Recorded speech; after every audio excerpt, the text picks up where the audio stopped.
Oh, I am so excited today, y'all. I get to share with you. I don't have a shadow on my face. Look, maybe this way. My Miss South Carolina sister, she is so incredible. What a talent. Every time I hear Kimilee sing, it sends chills up and down my spine. And we sang together one time, my Miss South Carolina friend. And what I love about Kimilee is she is the kind of person, she never stops trying and she never tries stopping. She always is thinking of creative ways to build her business in all different areas. And that is a life lesson for all of us women who love to share and live our dreams. And she does this. And I'm going to bring her in. She's my buddy. Hey, girl. Hi, Jane. Did you like Hi, that everyone. introduction? I did. I love that. Thank you very much. It's true. It's true. I never try stopping and never stop trying. You can't. I had a friend who I had a friend tell me one time, and this was in regards to working out, and he said, "You're like a top. If you don't keep spinning, you fall down." Oh, yeah, I love that. I agree 100%. Well, Kimilee, I have to go way, way, way back because I judged you in the first pageant. Yes, Did you know that? Well, yes, Miss Spartanburg. It was Miss Spartanburg. Right. And the couple years later, you hit the stage of Miss South Carolina, and the rest is history. But you've got to share with everybody your journey from where I met you. Just start with childhood. I'd love to know how in the world you became this extraordinary talent.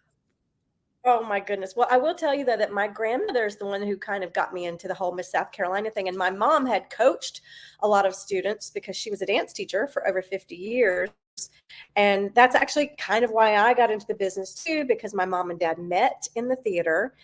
They literally took me in a playpen to what is now called the Greenville Theater, was once the Greenville Little Theater, and took me in a playpen to their rehearsals.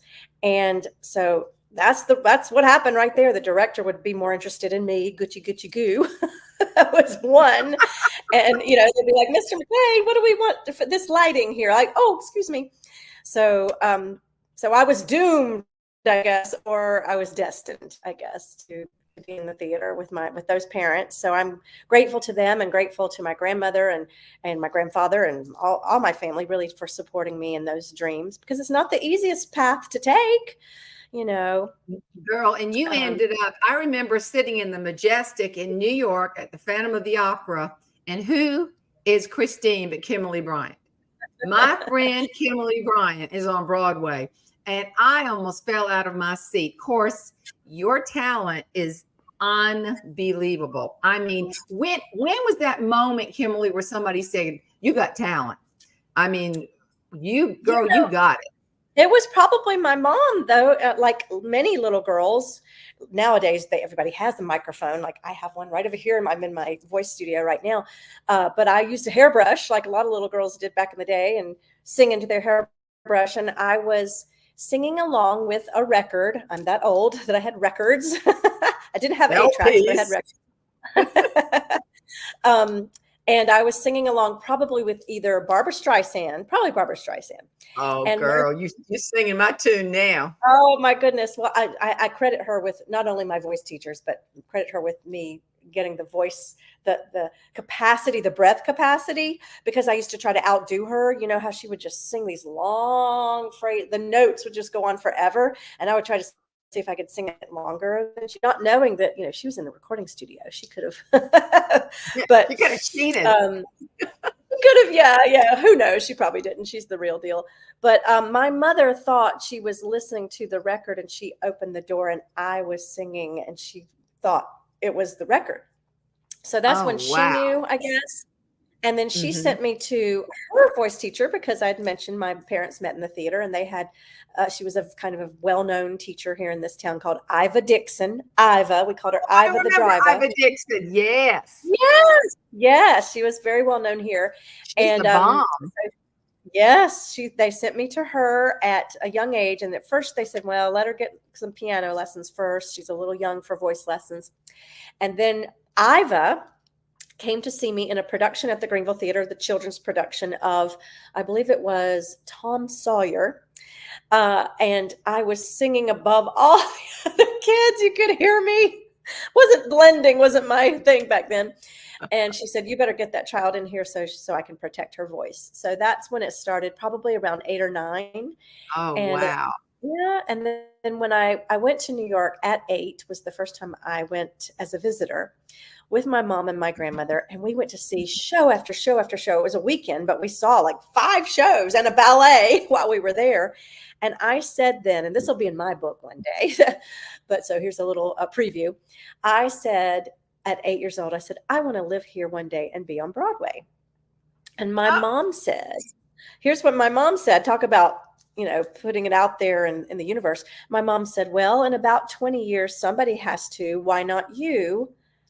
Oh. I was 3 weeks shy or a month shy, 6 weeks shy, 6 weeks shy of my 28th birthday when I made my Broadway debut. So it was almost 20 years exactly. So she was a prophet, I guess you'd say.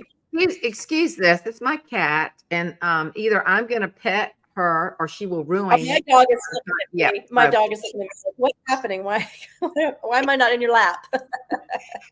I want to know when you made that leap. And by the way, didn't you go to Converse? Am I right? Did you study voice at Converse? Okay. I did. Yes. I had just finished Converse because I actually competed twice for Miss South Carolina. The second year was a charm. First year I was runner up, and actually I won a competition out of all of the states. They sent a talent, I guess. Oh look! Oh my goodness! Stop! You're killing me. Mine are around the. Sorry, I had to throw that in. I know that's behind me. There's a portrait. Let's see. There I am. You can't quite see the crown, but that's me. Oh, I can see you. Yes. Yeah. That's my official Philheim, and I did it at Converse. Speaking of Converse, that's in the recital hall at Converse. They wanted you to go somewhere that was something special to you, and I was like, I'm going to be in the crook of the piano on the recital hall. So so I went to Converse, now Converse University. They were so well known and still are for music, and I had a wonderful teacher, Jane Rolandi, who was quite well known. She has since passed, sadly, but she was very well known, and her daughter went on to do all kinds of so much more successful than I at New York City Opera. Amazing. She was amazing as well. So I was really lucky to have those teachers, and right here in South Carolina. I mean, it was an hour from where I'm sitting right now. But I did live on campus and did the whole thing. And still very close to all my girlfriends and my roommate from Converse. And then from there, I went to Manhattan School of Music because I knew I wanted to be in New York from the time I was 8 years old. And I had auditioned and gotten a little bit of a scholarship from Manhattan School. But being a soprano and at a music school like that, it's difficult to get a lot of scholarships. So that's where Miss South Carolina also came in. And I was lucky. Oh, wow. Yes, that scholarship.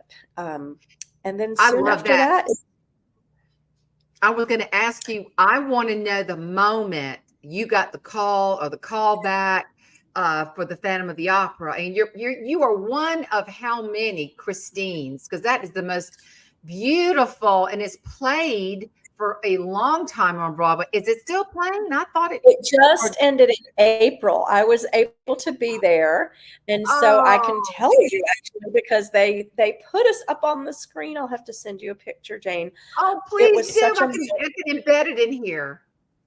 It was such a moment at the end of the celebration. So we were invited, past cast members. My sister went with me because she'd been up there since she was itty bitty, because she was only 6 when I won Miss South Carolina. And it was only a very few years after Miss South Carolina that I made my Broadway debut. So she went with me, sort of full circle, and we stayed at the Hotel Edison, which is the first hotel I ever stayed in when I was 8 years old with my mom and my grandmother.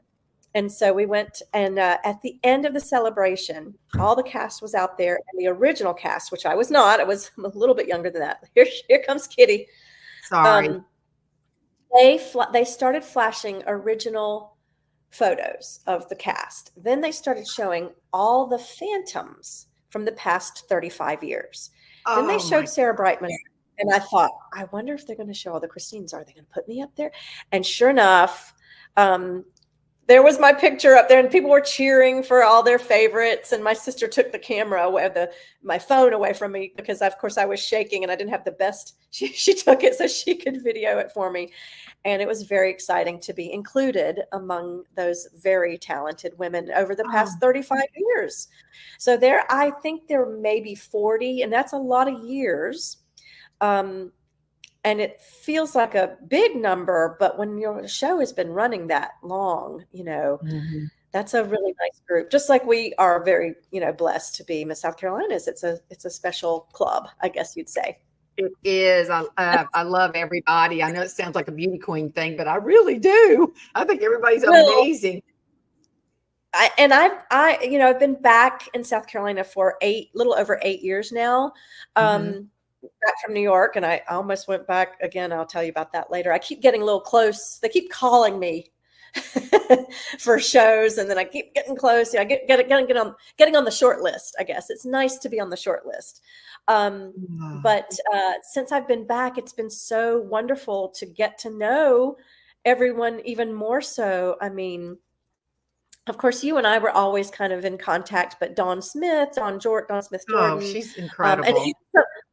Oh my goodness, we talk almost every day, and that's what Dawn told me. I've got to get her on here to promote her programs, her voice, her music, her books. Definitely, but we saw her last week here, and she was in Travelers Rest.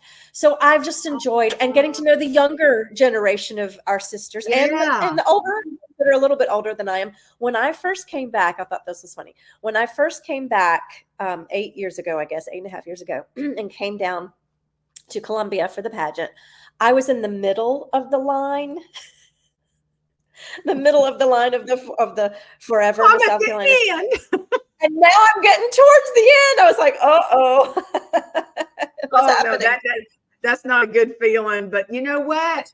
Why not? Some people don't come back because they don't look like their picture. Like I care. I'm just so thankful to be, a part of the troop.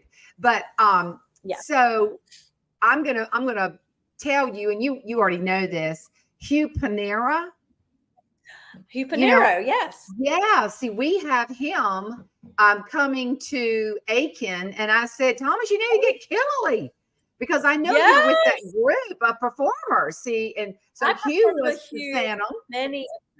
He is wonderful. Oh, he loves you. That was my, everybody was gathered around him like groupies. And I said, I know Kimiliee. And he went, you know Kimiliee.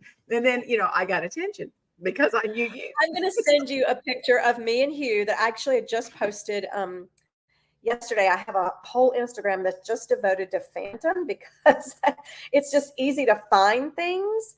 And there are just so many people that are still really, really into it. And I just posted this yesterday. It's kind of a holiday-ish one.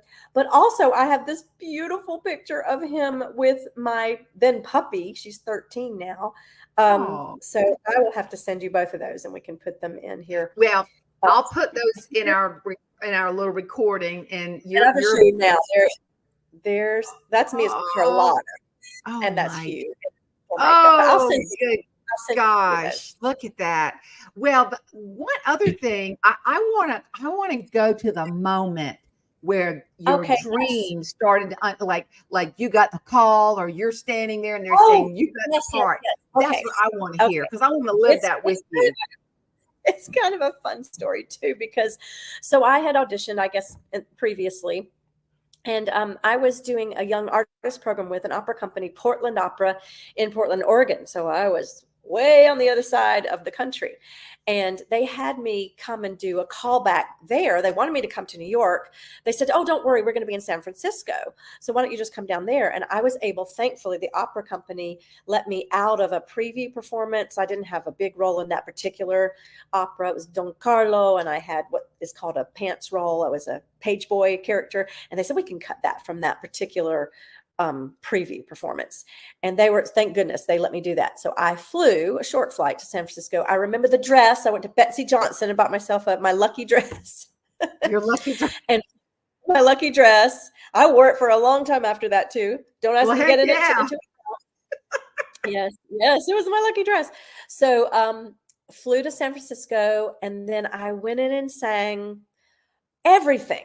I mean, they had me sing Wishing, which is her big number, Christine's big number, Think of Me, her other big number with the high Oh, C. And then she had me do what we call the melismas, which is, and then you have high C, high C, high C, E. girl. E. And so I did that. And then I had to do this. There are only a few spoken lines that Christine has. It's really a sung through piece. Phantom of the Opera is not an opera, but there's some operatic, ideas, I guess, and motifs. But so they had me do that. And then I also sang 2 pieces of my own that I'd brought with me that were not from Phantom. So I was in the audition for at least a half an hour. And Oh, the music director started coaching me right then and there. And then when I that's a good left, when I walked out, the other women standing there waiting to audition didn't look too happy with me. I was like, good. but I had a good feeling. I had a pretty good feeling about that because auditions, I've had some auditions last a pretty long time and callbacks, but that was a lot. And to have the person start coaching me right away. So I flew back to Portland and I was in the gym over there. I was probably doing yoga or something. And this was before everybody had a cell phone. My roommate, who was another young artist with the opera company, called the gym and they paged me basically. And that's where I got the call from, or my agent, I guess, call the gym because I was at the gym and I was jumping all over that locker room. And then of course, calling, my mom immediately, and it's very Oh, exciting. And yeah, it that's was. amazing. And I also, as I really want to talk a lot about what you're doing now and transitioning and the wonderful things that you're performing and you're coaching and you're helping folks with voice lessons and you're a wonderful special needs mom, which is so precious. Aiden is an absolute jewel of a young man. But I Yes. want you to tell folks, you told me this one time and it stuck in my head. What is a typical day like for a Broadway? You were a star. I mean, you are a star. But what was your day like? Give me the rundown. And I can quote it back to you. But I want Oh you to tell everybody because my I've goodness. never forgotten this cat is back. Honest to goodness. But please, Well, my I'm so dog's right there. sorry. This kitty wants to be on Broadway You know what? too. He wants to be. Nowadays we mostly audition via where we record our own, and we'll do classes with casting directors similarly to this, a Zoom class, and they all appreciate and love when we say, oh, my dog has been so good this whole Oh, time and good. now she's all, and they everybody understands. This of course started when we were shut down. We were all kind of at home, and so it's understanding. As long as Aiden is at school right now, so at least he's he's a little quiet. So a typical day, I guess in New York was different than on the road. I may have told you when I was on tour. So I might go to the gym. I usually did try to go to the gym nearly every day, except for maybe on 2 show days and sometimes on 2 show days, just to get the body. You have to stay in shape, obviously, your stamina. You're doing 8 shows a week. Not only are you singing, but there's dance, but they're also in the Majestic Theater. We had 8 flights of stairs to climb sometimes, and sometimes you're climbing those stairs with a 40-pound costume on, so you had to stay in the gym. Or stay going to the gym, whatever you do for yourself, to keep yourself stress-free. I would still have a lesson or a coaching, and also work on music that was not from the show. Because like any person who is a cross trainer, you get used to certain things. Yeah. If all you do is yoga, or all you do is spin class, you need to do other things. So the same thing with your voice. I would work on other music, other things with my teacher or my coach. So I might have a lesson. And then we also had rehearsals quite a bit. That's why that show stuck around for so long, because they made sure the show was in shape. And, if you're an understudy, or if there's an understudy that needs to rehearse with you, there's a new person coming in, but they also rehearsed every week. And sometimes not as much when I was playing Christine all the time, but sometimes I would have rehearsals at least 3 days a week, at least, plus doing 8 shows. So we Whoa. were just there 2.5 hours. A lot of people think that you just show up, you just roll out, get there at 7:30 and then you're done at 10:30 and that was your day. That is not your day.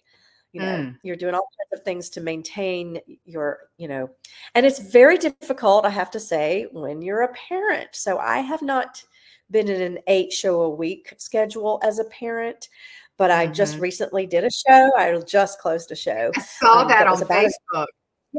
Yes, it was about an hour away from here. So I also had the commute and had to have a babysitter and didn't get to tuck my son into bed. He wasn't used to that. I didn't get to do that every night. So that was different. And I just thought, boy, my colleagues who had to do that on top of 8 shows a week, it's a grind. It's definitely a grind.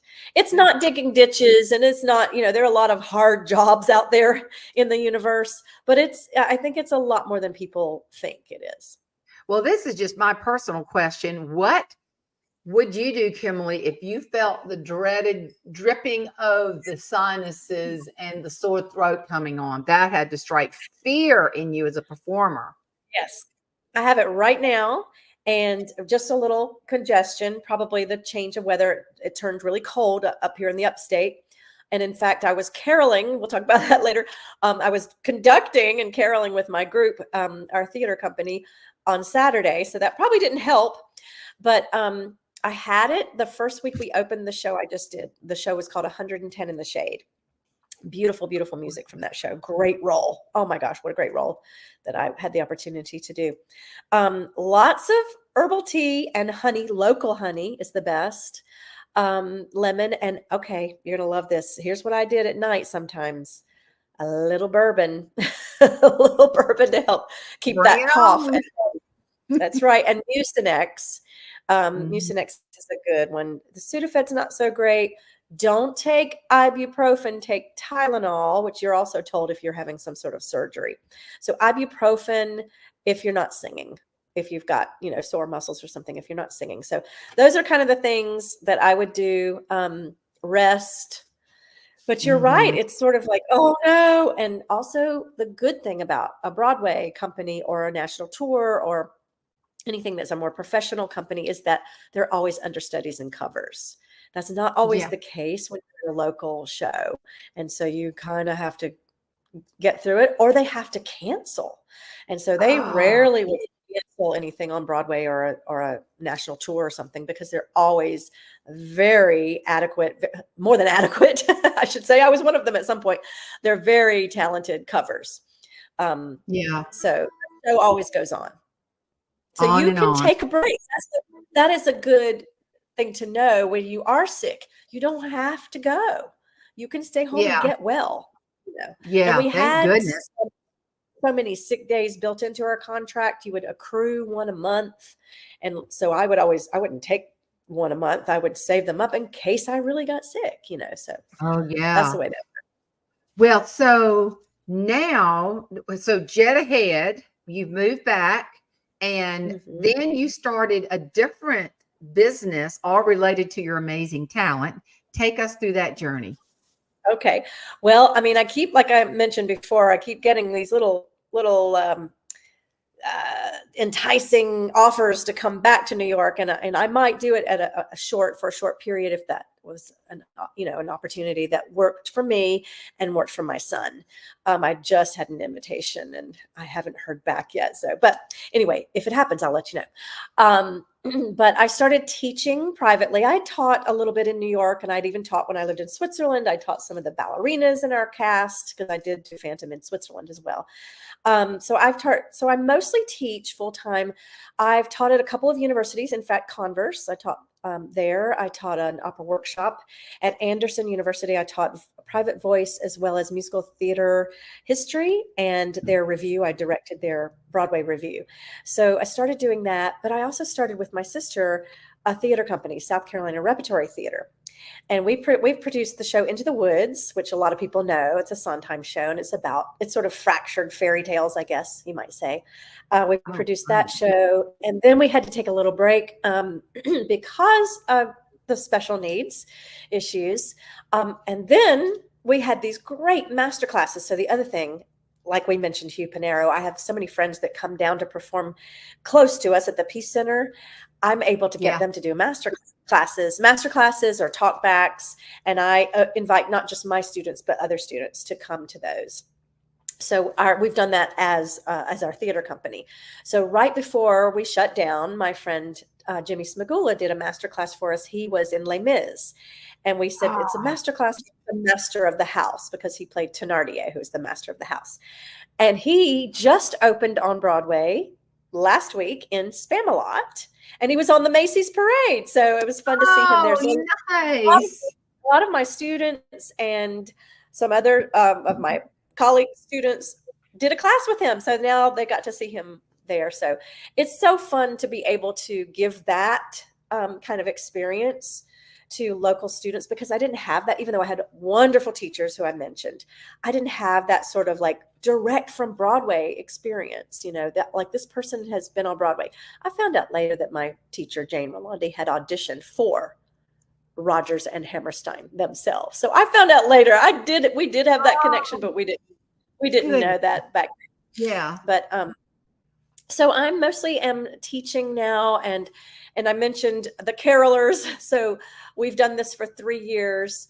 I have the South Carolina Repertory Dickens carolers. So we're all in our Dickens attire, Victorian attire of that period, and walked through the streets downtown Travelers Rest, and we'll do it at some assisted livings and some senior places and sing carols. So that's also part of our theatrical endeavor. We try to have outreach to those with special needs, senior adults, children in general. We have a camp. I have a camp every year. We just did my 9th annual theater camp, musical theater camp. So I've been I stay pretty busy, like you said. I love that. You just keep cranking out all of the talents, and you just pull them together. Now, if I were to ask you, if you could have the perfect scenario of performing in a place or a job, so to speak, what would just float your boat big time? I mean, that you would absolutely love to do. I miss New York a lot, and I love the city. It's hard.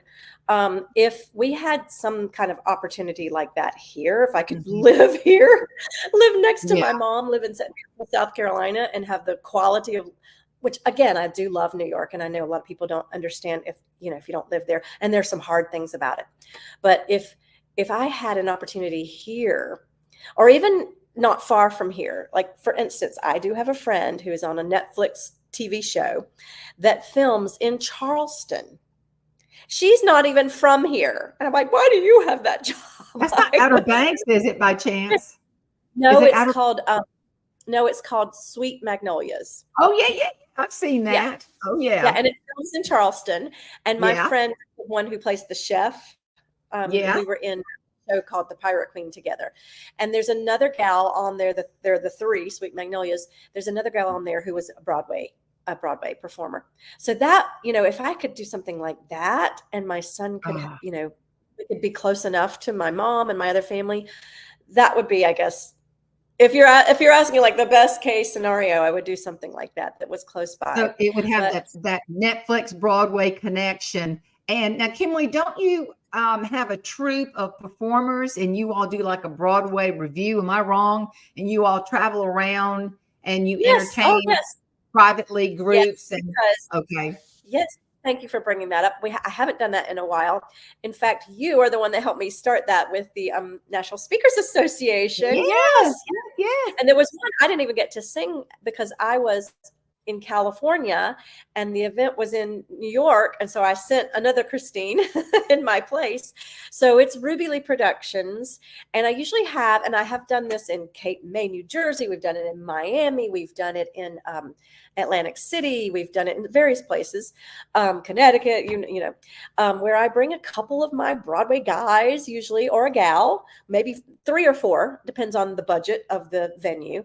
And we do a review. Absolutely. We'll do a review, duets, solos, trios. And it's a really fun night. And it's not as difficult to put together because we don't have to worry about costumes per se or sets. We can bring projection, things like that around, and everybody has concert attire. We can change our costumes, but everybody brings their own. So that's a really fun thing that a lot of venues could afford more readily, because I just fly in the people from New York or from wherever they are, and they've got these fabulous Broadway credits, and we just put it together, and we have a fabulous pianist and usually percussion as well. And I would love to do that more here in South Carolina. I love that. So when you think back, yeah, oh yeah, honey. Anywhere, we can go anywhere. I know people love that kind of stuff. I mean, if you can't go to New York and go on Broadway and see quality Broadway productions, we'll bring it to you. That's right. Call it off Broadway. Yeah, but like for big events where it's just a 20-minute version, you just needed 20 minutes of a performance. So that's such a great thing too. We did, in fact, we just did it year before last. We started doing some things outdoors because of the pandemic. We did Shakespeare in the Park because we had this great park here close by. And then I brought in some of my Broadway folks to do what we called Phantom in the Park. And we did concert short version of Phantom, which we have also done in Pennsylvania and some other places. And that we have ready to go as well. And so we do, just sort of the idea of the costume. So we're not getting in trouble with with our union, but it's a concert. Oh yeah. And it could be 20 minutes. And the version I just did a couple of years ago, I also used some local people in the ensemble so that they could also be involved. And we could do that with schools, with colleges, where maybe a music director, choral director could have the music ahead of time and have local students join us in some of the music. Oh, I love that. So take me, I want to go back to Broadway and take me, what was your favorite? I mean, of all the stuff that you've done, all the many times you've been on Broadway, if you could say this was my absolute favorite, would it be the Phantom of the Opera? Would it be that? Well, it would be my opening night as Christine because of a few things. My grandmother was able to go. And she wasn't doing really well at that time, but she got to see me. It was, I'm going to date myself now. It was March of 1995 where I made my Christine Broadway debut. And the moment, the other thing is, people don't really realize this. When you rehearse as an understudy, you don't get to rehearse with the full orchestra or everybody in their costumes. You're in your costumes. Maybe your partner, like the Raoul or the Phantom, was in costume. Like I had to do things with the mask, had to have that. But you don't, until you go on in front of a Broadway audience, you've never done it fully with the orchestra. You've never maybe even done it with the full cast. So you're just like, wow, that's how that works. Okay. Oh, that's how lighting. You don't get lighting at a rehearsal. It's so interesting unless you're original cast, and that show had already been going on for 7 years before I came in. So that night, that's my most memorable night as far as my New York, I guess, experience. And I guess my other most memorable New York experience, not Broadway, was that my son was born in New York City. Oh, so that was so biggest sweet. production. Have you ever met Andrew Lloyd Webber? Yes, I actually met him in Switzerland. So I did the show in Switzerland, Das Phantom der Oper, although we did 2 a week in English and 6 a week in German. And so I met him. How you did that in another language. I'm just blown away by that. mich zärtlich wie an einen Traum. That's Think of Me in German. So, but I had studied opera, as you remember. So if you're a music major, voice major, you usually they usually require you to study German, French, and Italian, because the bulk of the repertoire of opera, the bulk of it, there's Czech, there's Russian, there's a lot of other languages that opera has, opera composers, but the bulk of the composers wrote in German, French, Italian, and English. So you were required. So I had German, a decent German background. So I wasn't that scared about it, because I had done it before, but I had already done the show for a year in English. So I had choreography and things embedded in my brain on this lyric, so that was tough. There were a few of us who had that same situation. And then there were some people who had the opposite situation. They had only ever done it in German, and then when they had to do it in English. So there were a lot of times that people sang the wrong language for oops. And there was this guy, he was called the auctioneer. At the very beginning of the show, they're auctioning off items from the opera, right? And the auctioneer has the first word in the show, and he's got a gavel, right? It's either gavel, sold, or gavel, verkauft. So we would be backstage listening. All right. Yes, we're in German today, everybody. And there was a time I came home for Christmas, and I was so lucky I got this put in my contract. By that time I was a little bit more savvy, and I knew I'm gonna put this in my contract. So I got to come home for Christmas. So I was here for 2 weeks, and I had been in New York for about 4 days and then home the rest of the time. So when I went back, I was in English mode. And so I went and I wasn't supposed to be on that night. The other Christine called out sick. And so I had to go on, and it was a German night. And I got all the way through the show until the last scene. And all of a sudden, I think it was the opposite. I think it was an English show. I can't remember. In any case, I sang the wrong language to the Phantom, and he looked at me. And then the next thing that came out of my mouth was the correct language for the evening. And there are other stories of other people where you have to keep a straight face while they're singing the wrong language. So how many languages do you know in the performing? I knew you had performed in several languages. So it's German, English, French, and Italian. Those are the most, that I can just read. Now I still have to get my dictionary out and, to know what I'm saying. Now, there's some, and even in teaching now there's more. I teach my students every week a different Italian word and make them do a glossary. And then some of them are singing in Italian and German and French. Wow. Because some of them may go into, becoming a music major, and that way they're even more prepared. So those are the three other languages that I sing in. Latin, I can usually read Latin. I'd have to look up. Some things I know what they mean because I've just done it for so long. A little bit of Spanish, but I'm not fluent really in any of those languages. I could get around. I can get around in those countries pretty well. But then I might still have to pull out my translator app or something like, what is this? Great day. I'm impressed. Just listen, we just took a really neat trip to Germany and Austria and wherever we were. And I mean, I took 2 years of German. It started coming back when we were leaving. But it's a beautiful language. But I think French is so gorgeous. I mean, it's just such a romantic language, and I don't see how your brain processes that. So let me ask you this. I know you talked about it's funny when all of a sudden you're listening to the auctioneer and go, "Oh, this is German or this is French or whatever."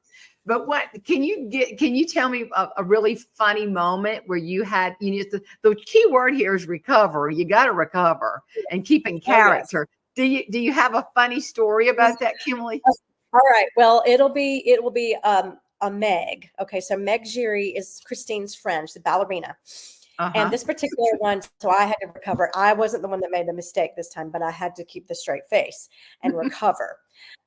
Because, and in fact, it was a very serious, sweet moment too. It's not, because there've been some times where something happened and it was okay because it could be funny. There are not a lot of funny moments in Phantom, but okay. So this gal who now actually lives in Asheville, she's a British gal, ballerina, beautiful ballerina. And she was a Meg understudy, and she had done the show in Austria, as you'd mentioned. And so she had experience with the show in German. And this particular night was an English night.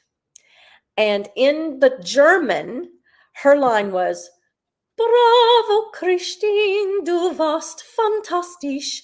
So muss Musik singen." Bravo, Christine, right? So if you say bravo, Christine, that could be an English version, right? Yeah. In English, the line was, "Where in the world have you been hiding? Really, you were perfect." That's the English line. So in German, she was supposed to be in English. So I'm looking at her. This is after I've sung the big aria. And she says, "Bravo, Christine." And I thought, oh no, she's going German. What's going to happen? She said, she made it work. And I'm trying not to laugh. She said, "Bravo, Christine." And you could see her eyes like, oh, what am I going to do? "You were so wonderful, so much music, singing." Singing. But she went to Southern all of a sudden, singing. Yes, exactly. And she's a British girl. And so I have a moment musically where I have to turn away from her. Thank God. I have to turn away from her. And then I have to say, "Father once spoke of an angel." So I turned away, tried to get my little giggle out, compose myself, and then come back with the correct line in the correct language. But I usually don't break. I'm usually pretty good on stage and Oh don't man, break. that's a That talent. one nearly got me. So much music, singing. Well, when the producer, would he say like, "Oh, bad girls"? I mean, or would he say, "Oh my gosh, y'all handled that so beautifully"? I mean, I guess you got all Yes. kinds of people. You've got these real anal, I hate to say it like that, people, and then you've got the ones that just sort of let it roll off. So what They know. typically They know that we're yeah. human beings up there. We're not machines up there, Thank so things God. happen. Well, what we had in Switzerland was called a resident director. The producers don't hang around. They just wait for their check to come in the mail. They don't hang around. Every once in a blue moon, you might have one of the producers come, but it's very rare that the producers are around, except for right at the beginning. Right at the beginning, they're there. But Yeah. so you'd have a resident director, and it was a he. I've had a female resident director in Canada when I was up there, but he laughed just like we did, and he's like, "All right, do it right next time." Again, we're human. It happened to everybody, every single person. I think it happened to. Well, And I sometimes think, the audience doesn't even know. Sometimes the no, audience. that's what I was going to say. We take it harder than them. Yeah, we Yeah. stress out, and they're just going, "Bravo, bravo!" That's so funny. This is certainly nothing to compare. But Thomas and I were in Greer, South Carolina, Oh yeah. and we were singing at a wedding for one of our Miss South Carolina sisters who actually lives in Aiken. And Okay. I told Thomas, I said, "All right, because he forgets words. Why you do a duet with somebody who cannot remember words is so special." And I remember we were standing at the altar rail, and when the bride and groom came down, we had to sing like, "If you try to follow Jesus every step along the way." That was his line. And I could see I had the paper right here. I was pecking on it like a chicken. Peck, peck, peck, peck. And he was looking in their faces. I said, "Don't look in their faces, look above their heads, And he got all mixed up. And he said, "As you try to follow Jesus every step along the way." And it just left. And he said, "You be." And then he started rhyming, growing, wowing, knowing, sowing, glowing all the way. I could have killed him. I've done it. Oh my gosh. And we got so tickled behind a palm We needed about 20 palms. And then Thomas couldn't catch his breath and did the god awful good snort, But here's the point, as funny as it was, a woman came up to us and said, "Oh, that just touched my heart. That beautiful song about Jesus growing, so," and she quoted it back. And I'm going, and she said, "But I ain't never heard that scripture." And I said, "Oh, it's in that New Testament version, And I just walked off going, "Oh my gosh," because we had to be convincing that we knew what we were doing. But she taught, and I sang the Lord's Prayer trying to redeem us. And Yes. it was, and then I fired him. I said, "You are fired. You do not know words." And so anyway, how funny it is at our perception of what's happening. And sometimes I'm like, I had to sing in church yesterday. It was no big deal, but I thought, "Ooh, I'm not in good voice. I don't know." And I had some people say, "Oh, I love that." And what they heard and what I heard singing were apparently two different things. But we take for granted that is the performance. And actually, sometimes when I'm recorded, I'll think, "Oh, I really messed that up." And just the way you present words and sustain notes, and then I listen to it and go, "Oh, that was pretty good." But what I heard wasn't good at all. It's crazy. And sometimes it's the opposite, because I think I told you that, most of our auditions nowadays, especially like what we call a pre-screen audition or a first audition, now we just do them here. Like I have a little space.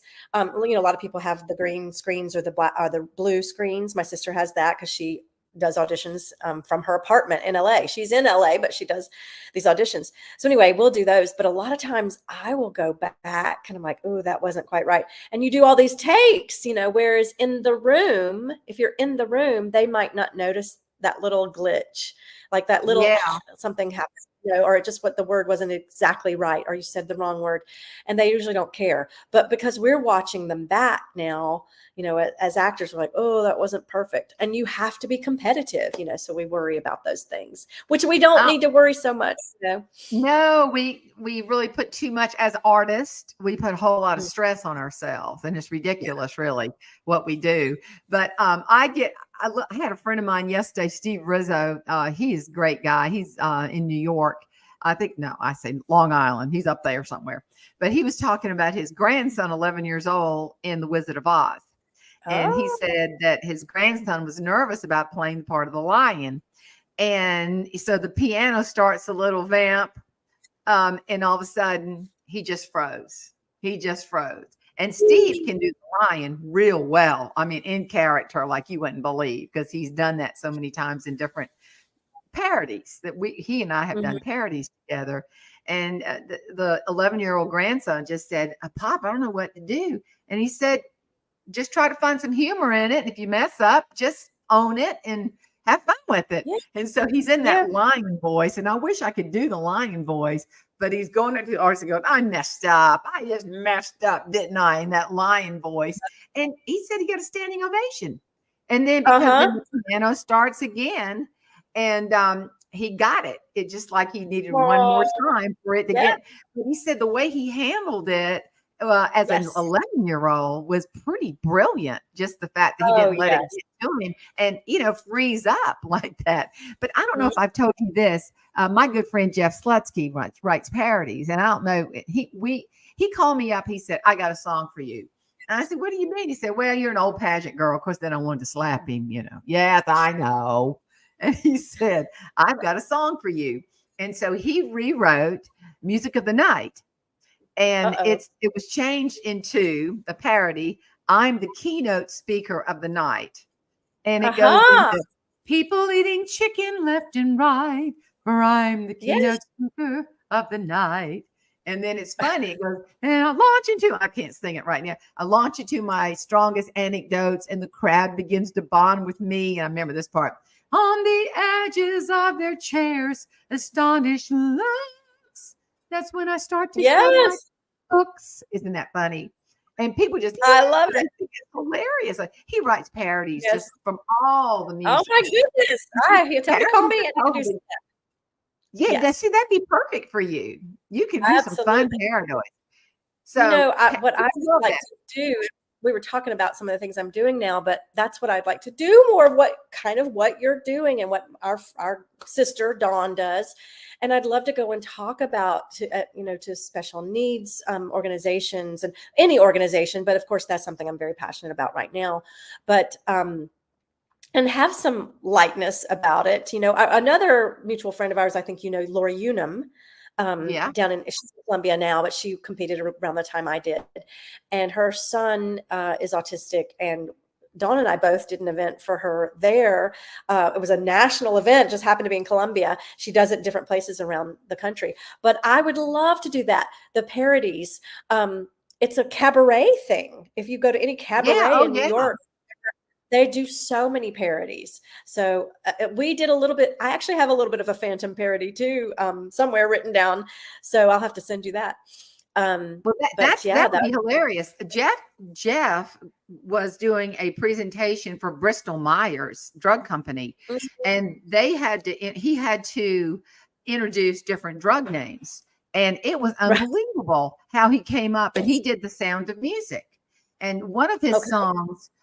When they do, I am 16, going on 17. Now listen to how he did. I remember this so well because I couldn't believe he came up with this. He said, I'm 116 over 217. My heart's about to blow. Reset the blocker for your TikToker. Baby, take Avapro. He sent me. Goodness. Talk about dating myself. And I already did this when I was with Jeff. We were singing it together. We were laughing so hard. And he sent me a VHS, dating myself. And I saw the Bristol Myers reps just fall out in the aisles. They were laughing so hard. So people love that. Yes, he could work for an advertising agency. Oh man. And he's got he calls it the Wizard of Sales instead of the Wizard of Oz. That's another funny one. So he even got he did it. I forget where. Anyway, it was in New York somewhere, and it's just brilliant. People love to laugh, and that's what we're missing. Absolutely. Along with incredible talent like your own talent, is just the ability to entertain and take people from one spot, even if it's for an hour and a half, on a mental vacation. And I need to share with you some of the, the theater world, the small theater world is a big world. And if you can fill, they say fannies and seats, and if you get the right promo, Abbeville Little Theater, I did a theater show there. And I'll tell you, I called all these Baptist churches because it was in the, where the sun would set at 9. And then I'd say, bust in your people. And they loved it. Yeah. They absolutely loved it. So the ones that could jump on their little Baptist church buses or Methodist church buses and bus them in and 4:00 show. I mean, you know how all this goes, but people love that kind of stuff. If you can get a group together, a couple of people, and do scenes from this and that in costume the best you can, it's a winner. That is a winner right there. Yeah. And you're doing a service. It's not, like you said, it takes people away for an hour or two. It takes people away from whatever's going on in their lives. I felt that so much on Saturday night. We were just caroling, through the streets of downtown Travelers Rest, and we were in our costumes. I'll send you that too. Our little Victorian costumes. And I had just gotten some heavy news that morning. And you think about all the people who are dealing with some heaviness in their lives or illness or whatever it is, struggles, and I just thought, okay, this is not only, I'm out here to bring the spirit and get people getting their Christmas spirit, but it's helping me too, And so I think that's such a gift that we have, what you do and what I do. And we have some crossovers with what we do. What we do is a gift for the people that are, the audience, but it's a gift for us to be able to do that too. Oh gosh. I mean, there's so many times. I was just on a call with a booking agent, and she said, is this okay for your fee? I'm thinking, I do it for free, but don't tell them, because it's such a joy for me to give it away and enjoy it. But we're so close to the hour. But Kimiliee, I want to put in, I put a graphic up, And how can people get in touch with you? Because you would just thank be phenomenal to get at any event with your skills and your talents and your friends, and that's fabulous. Yeah, I mean, all of the above. I can come alone. I can call some of my pals. My email address is actually my name. If you know how to spell my name, 1 L, 1 M. I always say don't double the consonants. You can double the vowels. It's Kimilee@KimileeBryant.com. And that's probably the best way to find me. I have a website there, and I'm on all the socials, of course. I'm on Instagram. I'm on Facebook. I'm on TikTok, all the things. YouTube, I have a YouTube channel. You'll find a lot of my students on YouTube, but you'll find me on YouTube. So just my email address would be the best. Certainly, I will shoot you my cell phone number as well. That's the best way. And then if I do have somebody else helping me booking, I'll just forward it to them. This has just been so fun. A lot of people don't get to know what goes on behind the scenes and how people journey to that special spot to see a dream come true. And you have never given up and had some incredible moments and moments yet to come. And I'll tell you, a special moment for me is when you and I got to sing the duet. Yes. Yeah, I love that. I don't know why I'm frightened. I know my way around here. That was it. Yes. Somebody's got to have a video of that on YouTube. Oh yeah, I want to see that. I want to relive that moment. In fact, right after that, the National Speakers Association, I said, let me sing that for an event in one of the events. And I did, because I think we were introducing some of our top speakers, and I thought, I want to do it. So anyway, that was such a gift to sing with you, and your voice. Oh gosh, so beautiful. And have our sisterhood. And it wasn't really a duet, but I said, why don't we do this? And if you stay on, and then I'll pop up here, and we made it a duet. So that's we'll true. have to do that again. Yeah, I know. We need to get with these people. We need to educate these youngins. Remember, I got to tell one more story. Then I know you got to go. Remember when you were singing the national anthem to open the pageant? Was it 2 years ago? I think, yes, I still have that on record where you came out and you said, I'm going to tell them who you are. They need to know. Here we are at the Miss South Carolina pageant. They're going to say, please welcome Kimilee Bryant singing the national anthem. I said, give me that microphone. And everybody was going, aren't the pageant people going to get mad? I said, I'm on Social Security. I don't care. So why I said that. So I grabbed that microphone and I said, let me tell you about Kimilee. That opened the entire pageant week. This is a Broadway star. Y'all need to know that. How many go on Broadway? And I said, only one girl's going to win this pageant. But let me just tell you what, the rest of y'all, you're going to strive for perfection. This girl, and I went on and on and on. And I stepped off the stage and somebody said, you're going to get in trouble. I said, I don't care. People need to know what our beautiful former Miss South Carolinas can do and how they share their talents. Made me mad. Because